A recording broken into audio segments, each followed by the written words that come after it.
Assalomu alaykum kanalimiz obunachilari. Xo'p, bugun biz sizlarga ko'rsatmoqchi bo'lgan funksiyamiz, xo'p, juda ham kerakli bo'lgan funksiya. Ayniqsa ism, familiyalar ro'yxatlari bilan ishlaydigan do'stlarimizga juda ham asqotadi. Ya'ni shu ism, familiyani alohida yacheykalarga bo'lish. Ism, familiya, otchество alohida bo'lishi kerak, lekin bizda bitta. Shu muammoga hozir yechim topamiz. Bu shu menga o'xshagan mana ozroq bo'lsa bu muammo emas, lekin bu yuzlab, minglab bo'lsa-chi degan savol bor. Xo'p, agar ma'lumotimiz ko'p bo'lsa, buni alohida yacheykaga bo'ladigan bo'lsak, buning uchun biz Excelda данные bo'limiga o'tamiz va e'tiborli jihati shundaki, biz belgilab olishimiz kerak.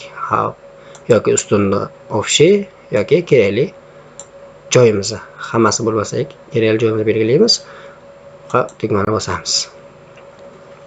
Mana bu yerda e'tibor berib tursak, birinchi bo'limimizga tegmaymiz, etapimizga obdali. Mana bu yerda tayyor znachkalar qo'yadigan joy bor. Xo'p, probelni qo'yamiz. Mana ko'rib turibsiz, pastda tayyor ko'rsatib berdi. Xo'p, dali. Hech narsaga tegmaymiz. Mana alohida bo'ldi.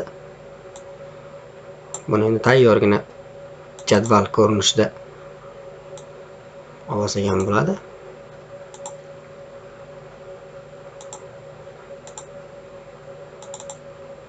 Mana.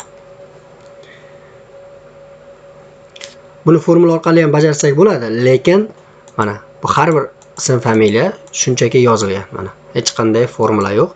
Buni biz xohlagan joyimizga ko'chirsak bo'laveradi yoki nusxasak bo'laveradi. Hech qanday formula bilan ko'chmaydi.